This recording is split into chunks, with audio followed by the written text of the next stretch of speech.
Hindi ka po kawawa na nanghihingi. Pag nag-live ka po, ganito din po yung gagawin nyo.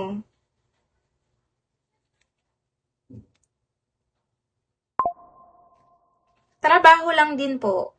Kasi, ang pangit naman po din minsan, di ba, pag yung, yung iba, gusto magbigay, pero nagdadalawang isip po kung totoo po ba yan.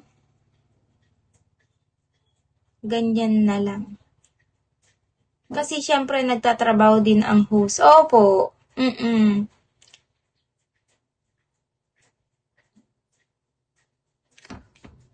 Kahit gusto man po namin, nagdadalawang isip din po kasi kami. Ako din po kahit ako gusto ko kahit magbigay lang ako kahit 100 pesos lang.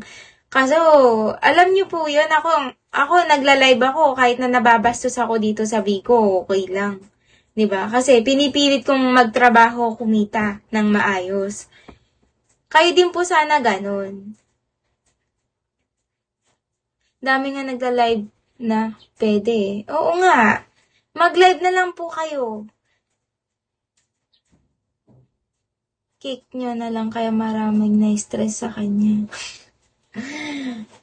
Ayun po. Gusto niyo po pang kuha ko kayo ng agency? Lapit po kayo sa government social service. Magsabi ko.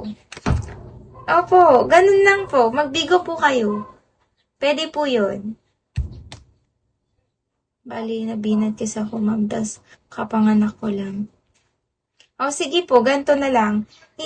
Ibaba nyo na lang sa Malasakit Center, matutulungan ka dun. O, sige po, ganito na lang para wala pong usapan. I-drop nyo na lang po yung number nyo dyan. If kung may send po, ayun po. Ganun na lang po. Para kung sakali, may mag-send man. Pero wag po kayong papaano kasi madami pong scam dito sa Bigo. Madami din pong scam. Baka po pagtripan kayo, wag po kayo mag-phone at manood ng live. Baka mabinat kayo. Baka po may stress lang po kayo lalo. Alagaan nyo na lang po muna yung anak nyo.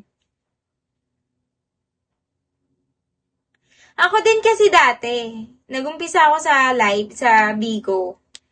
Kakapanganak ko lang din. Nagumpisa ako sa Bigo, nagbibigo ako, nasayaw ako kahit kakapanganak ko lang.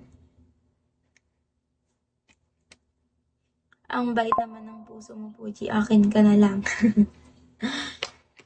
Thank you, Boss Multo. Ganon din po kasi ginawa ko eh. Hindi ako nanghingi eh. Kasi kahit na kailangan ko that time, boss. Pero ginawa ko lahat para sa mga anak ko. Pero hindi po ako nanghingi. Kahit illegal pa yan, ginawa ko. Oo, single mama ko. Ginawa ko din po yan. Yung walang gatas yung mga anak ko. Pero hindi po ako nanghingi. Hindi po ako namalimos. Nagtrabaho po ako kahit medyo nababastos ako dito sa Bigo. Diyan sa comment section nyo na lang po. Kung may magbibigay po, ayan. Ayan po, i-comment po ni Madam yung number niya. Kung sakali man po. Kahit tagpipiso, 5 pesos po, 10. Ganyan. Malaking bagay na daw po yun. Kahit bigyan natin siya, wala naman na sigurong mawawala din, no? Okay naman na din yun, no? Kung meron lang tayo, kung meron lang kayo. Sige. Ayan po, magbigay po kayo para... Ayan po.